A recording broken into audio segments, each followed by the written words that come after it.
Pandian store சீரியல்ல today எபிசோட்ல நம்ம சரவணன் இருந்துட்டு நடந்த எல்லா விஷயத்தையும் செந்தில் கிட்ட சொல்றாங்க. செந்தில் இதை கேட்டோன்னே பயங்கரமா ஷாக் ஆகுறாங்க. என்னென்ன சொல்றீங்க? அப்பா திறந்து வச்சிருக்கிற அதே கடைக்கு பக்கத்துல மாமாவோட கடையும் இருக்கா? இதுக்கு மாமா எப்படி சம்மதிச்சாரு? மாமா அப்படின்னா திட்டம் போட்டு தான் இது எல்லாத்தையும் பண்ணிட்டு இருந்தாரா? மாமா கடையை திறக்க போறோன்னு சொன்னபோது கூட நம்ம எல்லாரும் சந்தோஷம் தானே பட்டேன். ஆனா மாமா என்ன இவ்வளோ பெரிய துரோகத்தை பண்ணி வச்சிருக்காரு அப்படின்ற மாதிரி சொல்லிக்கிட்டு இருக்காங்க. அதுதான்டா எங்களுக்கே ஒன்றும் புரியல. அப்பாவும் ரொம்பவே கோவப்பட்டு மாமாவை வெளியே அனுப்பிச்சிட்டாரு அப்படின்னு சொல்லிட்டு சரவணன் வந்து நடந்த எல்லா விஷயத்தையும் வந்து சொல்லிக்கிட்டு இருக்காங்க. செந்தில் இருந்துட்டு மாமா இத்தனை வருஷம் நம்ம கூடவே இருந்து நமக்கு இவ்வளோ பெரிய துரோகத்தை பண்ணியிருக்காரு. அவங்க அண்ணனுக்கும் இவங்களுக்கும் என்ன வித்தியாசம் இருக்குது, எல்லாம் ஒரே மாதிரி தானே இருக்காங்க அப்படின்னு சொல்லிட்டு செந்தில் வந்து சொல்லிக்கிட்டு இருக்காங்க. அண்ணன் இந்த விஷயத்த நம்ம இப்படியே விடக்கூடாது, வேற என்ன பண்ண சொல்கிற? அதான் அப்பா பேச வேண்டியதெல்லாம் பேசி முடிச்சிட்டாரு. அண்ணன் அப்படின்னா நம்ம கடைக்கும் இதுக்கும் வியாபாரம் ஏதாவது குறையுமா? அதெல்லாம் குறையாது. நம்ம கடைக்கு எத்தனை கஸ்டமர் வராங்களோ அத்தனை கஸ்டமரும் நம்ம கடைக்கு தான் வரப்போகிறாங்க. நம்ம இதை நினச்சலாம் வருத்தப்பட வேண்டாம். என்ன மாமா நமக்கு போட்டியா? இப்படி பக்கத்துலேயே வந்தது தான் ரொம்ப கஷ்டமாக இருக்குது அப்படின்னு சொல்லிட்டு சரவணன் வந்து சொல்லிக்கிட்டு இருக்காங்க. இதை உங்ககிட்ட சொல்லணும்னு தோணுச்சு, அதனால தான் சொல்லலான்னு வந்தேன், மற்றபடி வேறு ஒன்றும் இல்லைடா அப்படின்னு சொல்லிட்டு நம்ம சரவணன் வந்து சொல்லிடுறாங்க. மாமா அண்ணன் எனக்கு ஒரு ஹெல்ப் பண்ணுறீங்களா? மாமாவோட கடையை நான் பார்க்கணும். எதுக்காக பார்க்கணும்? அங்கே போய் சண்டை போகிறதுக்கா? அதெல்லாம் அப்பாவுக்கு தெரிஞ்சதுன்னா பெரிய பிரச்சனையாக ஆகிடும். அதனால் நம்ம அங்கெல்லாம் போக வேண்டாம் அப்படின்ற மாதிரி சொல்லிடுறாங்க.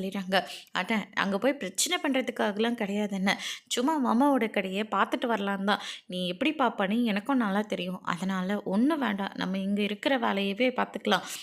நீ ஆஃபீஸ்க்கு போய் வேலை பார்க்குற வேலையை பாரு. உங்ககிட்ட சொல்லணும்னு தோணுச்சு, அதனால தான் நான் இங்கே வந்தேன், மற்றபடி வேறு ஒன்றுமே கிடையாது. நான் கிளம்புறேன் அப்படின்னு சொல்லிட்டு சரவணன் வந்து சொல்லிகிட்டு இருக்காங்க. அண்ணன் சாவி கொடுண்ணே அப்படின்னு சொல்லிட்டு வாண்ண போகலாம், வந்து கடையை காட்டுனேன் பார்க்கலாம் அப்படின்னு சொல்லிட்டு நம்ம செந்தில் வந்து சரவணன் கூட்டிக்கிட்டு நேராக அங்கே போகிறாங்க. அங்கே வந்து பார்த்திங்கன்னா சக்திவேல் இருந்துட்டு என்னடா இன்னும் அங்கே நடந்ததே நினச்சி வருத்தப்பட்டுட்டு இருக்கியா? அவங்களெல்லாம் தூக்கி போடுறான், நீ எங்களோட தம்பிடா, நீ எப்போவுமே நல்லா இருக்குன்னா மட்டும் நாங்கள் மட்டும்தான் நினைக்க போகிறோம், வேறு யாருமே நினைக்க மாட்டாங்க. நீ தேவையில்லாமல் அதை மனசில் போட்டு குழப்பிக்காத அப்படின்ற மாதிரி சொல்லிக்கிட்டு இருக்காங்க. அதுக்கு அடுத்து தான் வந்து பார்த்திங்கன்னா நம்ம செந்திலும் சரவணனும் வராங்க. அங்கே அது இருக்குல்ல, அதுதான் மாமாவோட கடை அப்படின்ற மாதிரி வந்து சொல்லிடுறாங்க.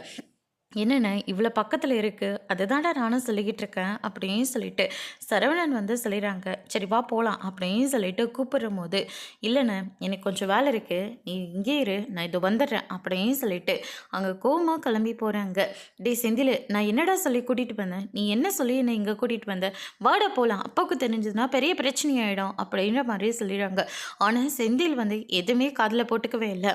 அவங்க பாட்டுக்கு பயங்கர கோவத்தோட வராங்க.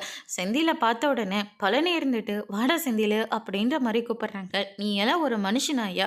கூடவே இருந்து குளிப்பறிச்சிட்டல்ல, இவ்வளோ பெரிய துரோகத்தை பண்ணுறதுக்கு நீ பேசாமல் எங்களை சாவடிச்சிருக்கலாம் அப்படின்ற மாதிரி சொல்லிடுறாங்க. டே அடுத்து நாங்கள் அதை தாண்டா பண்ண போகிறோம் அப்படின்னு சொல்லிட்டு நம்ம சக்திவேல் வந்து சொன்ன உடனே நானும் இவரும் பேசிக்கிட்டு இருக்கோம். நடுவில் நீ யாரியா அப்படின்னு சொல்லிட்டு நம்ம செந்தில் வந்து சக்திவேலை பற்றி கேட்கவும் சக்திவேல் கோவப்பட்டு என்னை பார்த்து யாரடான்னு கேட்குற அப்படின்னு சொல்லிட்டு ஓங்கி கன்னத்திலே பலாருன்னு ஒன்று விட்டுறாங்க. யார் மேலே கை வச்ச அப்படின்னு சொல்லிட்டு பயங்கர அடிதடியாக போயிட்டுருக்கு. சுகன்யா வந்து தடுக்கிறாங்க. எதுக்காக இங்கே வந்து தேவையில்லாமல் பிரச்சனை பண்ணிகிட்ருக்கீங்க? உங்கள் அப்பா கூட இவர் தினம் தினம் அடிமையாக இருக்கணும், திருட்டு பழி சுமக்கணும்னு சொல்லி எங்கள் தலையில் என்ன இழிச்சு வைன்னு ஒட்டியிருக்கா? இங்கே பாரு, தேவையில்லாமல் இங்கே வந்து பிரச்சனை பண்ணாதீங்க. எப்போவுமே உங்களுக்கு அடிமையாக தான் நாங்கள் இருக்கணுமா அப்படின்னு சொல்லிட்டு சுகன்யா வந்து சொல்லிக்கிட்டு இருக்காங்க. தேவையில்லாமல் அடிமன்னு பேசாதீங்க. எங்கள் அப்பா அவங்க பிள்ளைங்கள ஒருத்தரை தான் மாமாவையும் பார்த்தாரு. ஆனால் இவர் தான் கொஞ்சம் கூட நன்றி இல்லாமல் எங்களுக்கு இவ்வளோ பெரிய துரோகத்தை பண்ணியிருக்காரு அப்படின்ற மாதிரி சொல்லிடுறாங்க. இதெல்லாம் கேட்ட பழனி வந்து பயங்கரமாக ஷாக் ஆகுறாங்க. டே என் தம்பி அவன் புத்திசாலிடா, அவன் அப்படி தான்டா இருப்பான், உன்னால் என்ன பண்ண முடியுமோ பண்ணிக்கூட, அந்த பாண்டினை அழிக்காமல் நாங்கள் விடவே மாட்டோம் அப்படின்ற மாதிரி சொல்லிடுங்க. எங்கள் அப்பாவை பற்றி தப்பாக பேசினேன், உனக்கு அவ்வளோதான் மரியாதை. ஆமாண்டா அப்படி தாண்டா பேசுவேன். இவங்க அப்பா ஒரு வாய் சோத்துக்கு எங்கள் வீட்டு வாசல் முன்னாடி வந்து நின்னவன். ஆனால் கடைசியில் என் தங்கச்சியவே இழுத்துட்டு போய் கல்யாணம் பண்ணிக்கிட்டான். எங்களுக்கு அவன் எவ்வளோ பெரிய துரோகத்தை பண்ணியிருக்கான். அவனுக்கு சரியான ஒரு ஆப்பா வச்சுங்கல்ல, அடுத்து பாரு அவனுக்கு அடி மேலே அடி விழத்தான் போகுது அப்படின்ற மாதிரி சொல்லிடுறாங்க. எங்க அப்பாவ பத்தி தப்பா பேசாத. அதே மாரி எங்க அப்பாவ உன்னால எதுவுமே பண்ண முடியாது. நீங்க பண்ற வரையும் என்ன நாங்க வேடிக்கை பார்த்துட்டுருப்போமா?" அப்படின்னு சொல்லிட்டு செந்தில் இருந்துட்டு பயங்கரமா சண்டை போட்டுட்ருக்காங்க. அதுக்கு அடுத்து தான் இதெல்லாம் சமாளிக்க நம்ம பழனி இருந்துட்டு, "டேய் அதுதான் உங்க அப்பா உங்களுக்கு எனக்கும் உறவு முடிஞ்சு போச்சுன்னு சொல்லிடுச்சுல.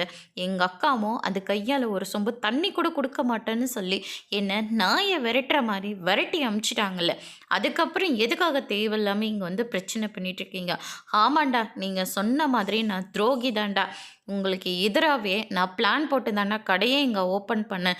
அது மட்டும் இல்ல, உங்க அப்பா கிட்ட இருந்தே வியாபாரத்த கத்துக்கணுன்றதுனால தான்டா உங்க அப்பா பண்ண எல்லா அநியாயத்தையும் நான் பொறுத்துக்கிட்டேன்." அப்படின்னு சொல்லிட்டு பழனி வந்து சொல்லிறாங்க. "பாத்தியா, மாமாவோட குணம் இதுதான். நாம தான் இத்தன வருஷமா அவர் வெகுளி, நல்லவனுன்னு சொல்லி ஏமாந்து நிக்கிறோம்.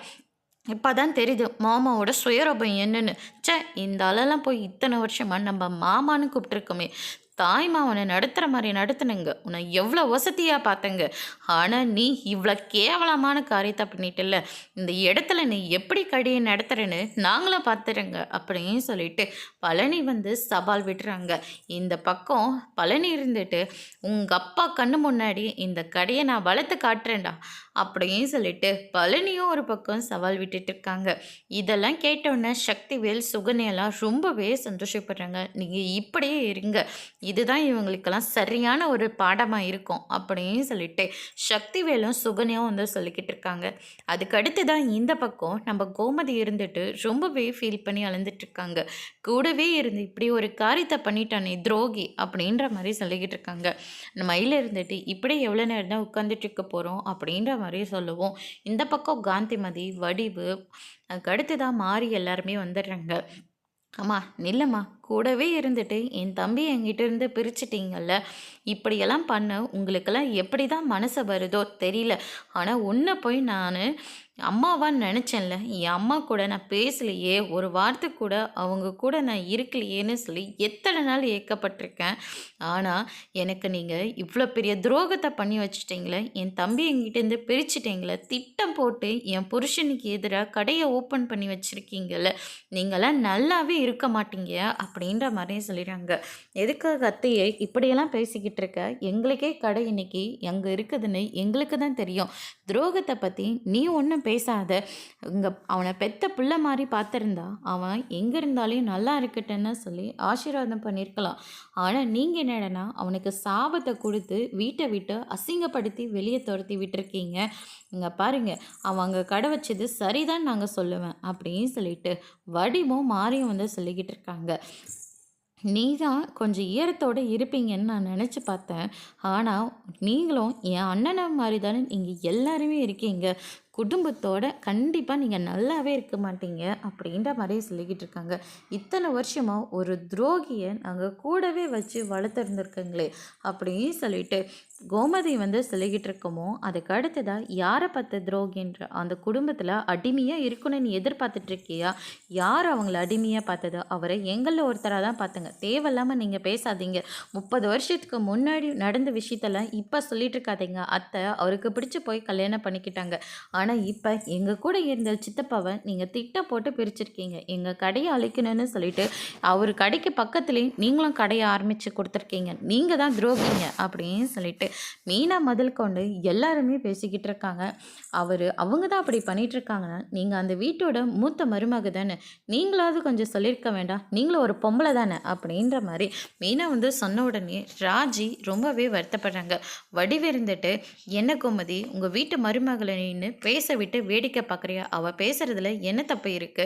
யாரையும் பேச விட்டு வேடிக்கை பார்க்கணுன்றது என் எண்ணம் கிடையாது. உங்களோட எண்ணம் தான்." அப்படின்னு சொல்லிட்டு, "இனிமே இந்த ஜென்மத்தில இந்த குடும்பத்தோட நான் சேரணும்னு ஒரு நாளும் நினைக்க மாட்டேன். கனவுல கூட நினைக்க மாட்டேன். இனிமே நீ என்னோட தாயே கிடையாது. நீங்க யாரோ, நான் யாரோ." அப்படின்னு சொல்லிட்டு கோமதியும் அங்கேருந்து கிளம்பிடுறாங்க. கா காந்திமதி ரொம்பவே ஃபீல் பண்ணி அழுந்துக்கிட்டு இருக்காங்க. அதோட இன்னைக்கான எபிசோட் முடிச்சிருக்காங்க.